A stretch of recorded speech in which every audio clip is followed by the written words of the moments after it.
Baden here. Wanted to do a video for this.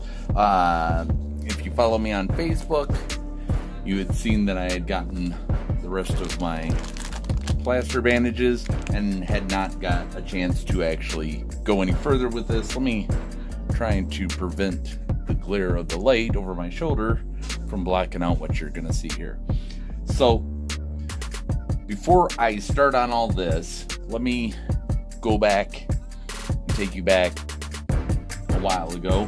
I did a mold, a head cast, where I used the plaster bandages, pretty much covered my entire face, any hair that could get caught, covered it with Vaseline, did the plaster bandages over my face,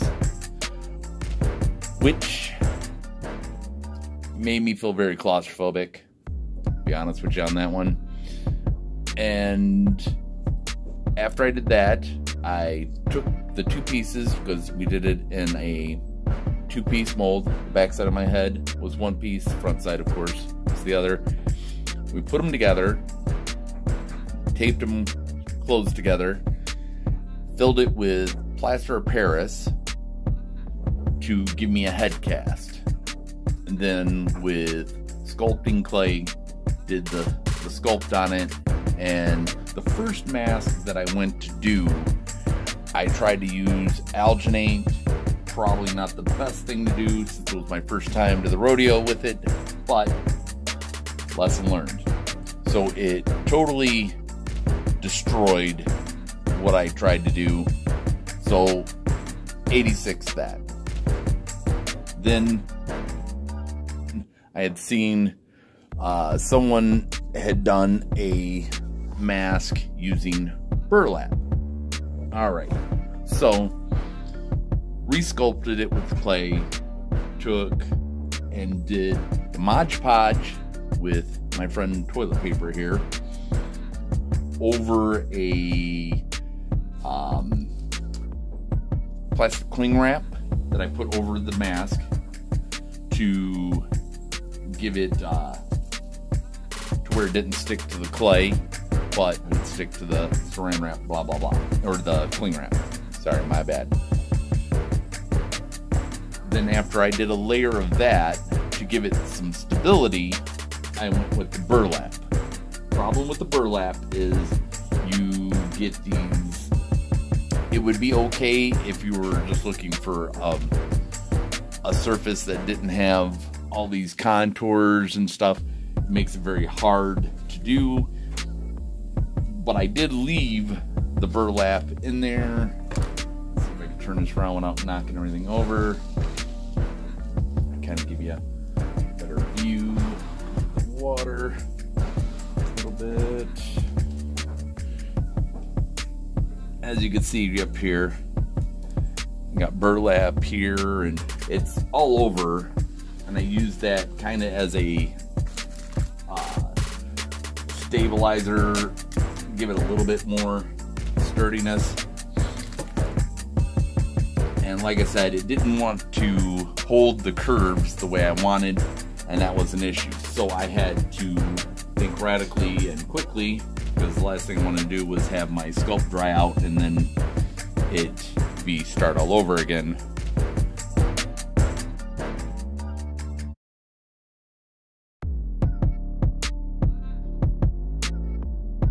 Very frustrating. So excuse me, I went with the plaster bandages.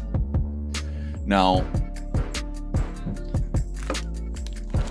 these are 4" by 5 yards plaster bandages, and I cut different lengths and different thicknesses and widths and whatnot so I can go over, because I only have a little bit left to do on here.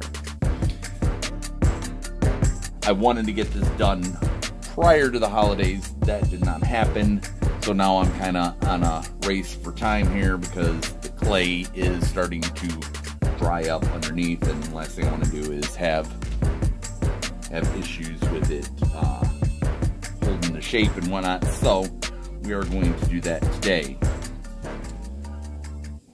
For this part of it, you need the plaster bandages, of course. You need water, which I have a pan of water over here. I'm using cold water because if you use hot water, the bandages start curing faster, and then they don't want to let you move them around a whole lot. So what I'm doing is taking them, dipping them in the water, and then kind of taking 2 fingers and kind of squeezing, if that's really a word, I don't know, the water back out of it. Now, the texture of this I'm not as concerned with because of the fact that this is going to have other things added to it for details that I will get into as I go. I don't want to lose focus on what this video is for and about. So the thing you want to do is get them on there and smooth them into what you have. You know, if you got to use different sizes to accomplish a nice even coat of stuff, then that's what you do. And smooth it out into the other ones. And then move on. Now this will be the head piece that I wear for my dove show underneath the robe. And it is to appear skullish to a degree. There will be some other elements that will help pull off the look that I'm wanting, that any of these texture issues will become more visible. But really depending on what you want to do, I'm not going to do a whole bunch of plaster on this just because I'm not wanting it to turn into a 20-pound headpiece. I just want it strong and durable enough that it will not break easily, shall we say. Probably should do some of this down here. And I'm sorry if I'm moving and the light is getting in the way, but that's just problem you have to deal with when you're working downstairs out of the sight of the children, because children love them dearly, but they will. So what's that? What are you gonna do with that?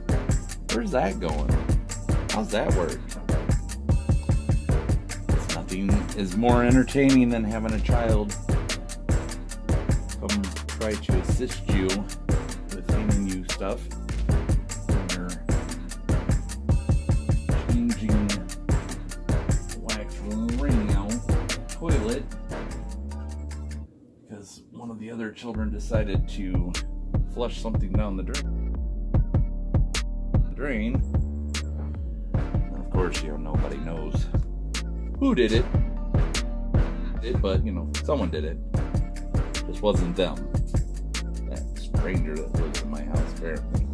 But nonetheless, long story short, just trying to swap out the wax ring in the toilet, and had my young son doing the handing me tools, and needed something from the hardware store, so figured it would be helpful to send my wife to go get that while I was doing other things, and my son decided to wait until she left, and then, what's this do? Where's that go?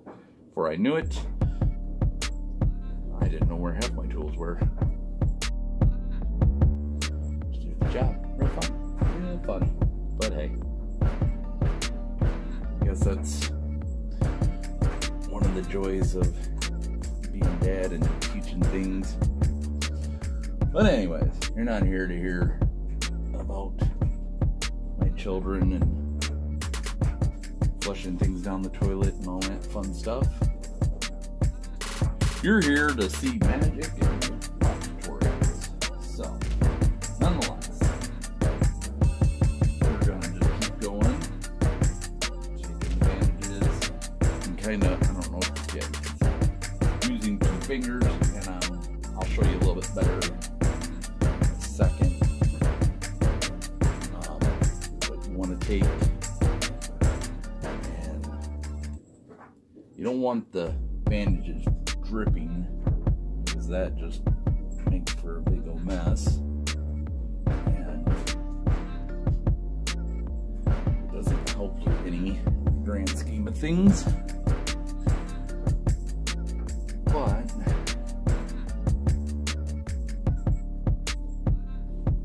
like I said, this, I'm not too worried about texture wise, just because number one, big portion of this is going to be hidden with other details and things of that nature when it's all said and done.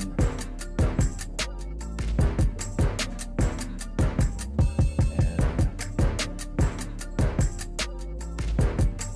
just so you know, this process does take a while, hence why I did not do a video on the whole bit of plastering, but I did want to get some of this on video since so many people were interested. And I do appreciate the messages. You guys can always message me on my Facebook page, which many of you do.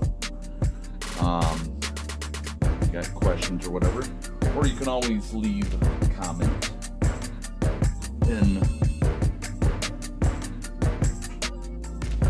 what I posted in the comment area. That's fine too. I do try to answer everyone as quickly as possible. I do answer everyone. I might not answer you, you know, within a few minutes, but I do try. So I guess you can give me an A for effort on that one. How about that? But we're going to continue on coding and getting things nice and smoothed out. Blend it, because you can always come back and trim things up later and all that fun stuff. Then once this is done and all dried, which I'm gonna probably let it go for a couple days, make sure everything is nice and solid and dried in here, and I'll go through and start the painting process and detailing. Hopefully the weather will, I know it ain't gonna warm up anytime soon here in Michigan, but maybe it'll get warm enough to where I can go out and work on the Tree of Sorrows a little bit more and get that going. Nose is just not wanting to cooperate there. I want to make this as smooth as possible, but like I said already, it's not a huge ordeal if I don't get it,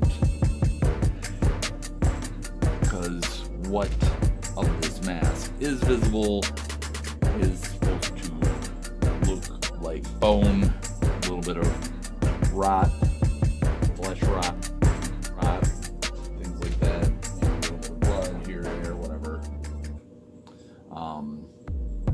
For the stage character,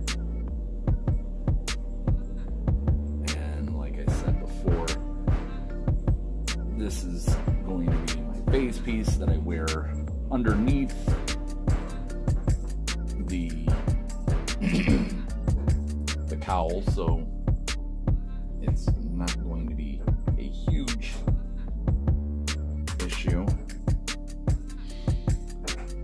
What is seen and what isn't. So let me do this, do a little bit of magic here and speed this process up, so you're not sitting here going, oh, we put another bandage on there. I've watched 20 minutes of bandages getting put on. But the main goal here, before I do the magic, speed this whole process up for you, is you want to get it nice smooth on there if this is something that's not going to be partially hidden. So that being said, time to do a little bit of magic, and I'll see you in a minute. Ooh, that was magical. Well, as you could see, sorry if the camera bounces around quite a bit, but as you can see, I have now completed it. Like I said, there is some of these pit areas. This is like really horrible to try to spin it and give you guys a good view, but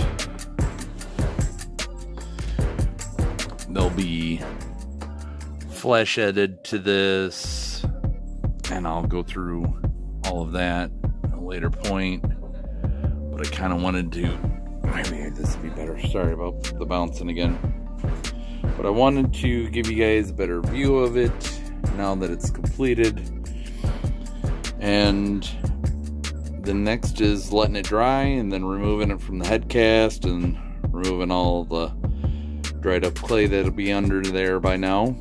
And from there we'll do some painting on it, adding some rotting flesh, things of that nature onto that, and then some more painting, adding whatever details need to be left with. But underneath the cloak hood, you won't be able to see a good portion of that.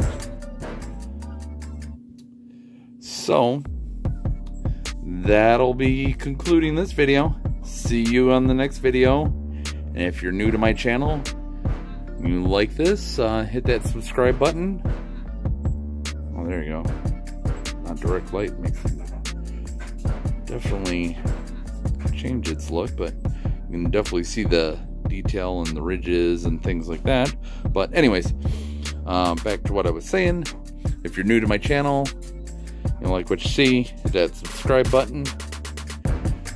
We do videos like this.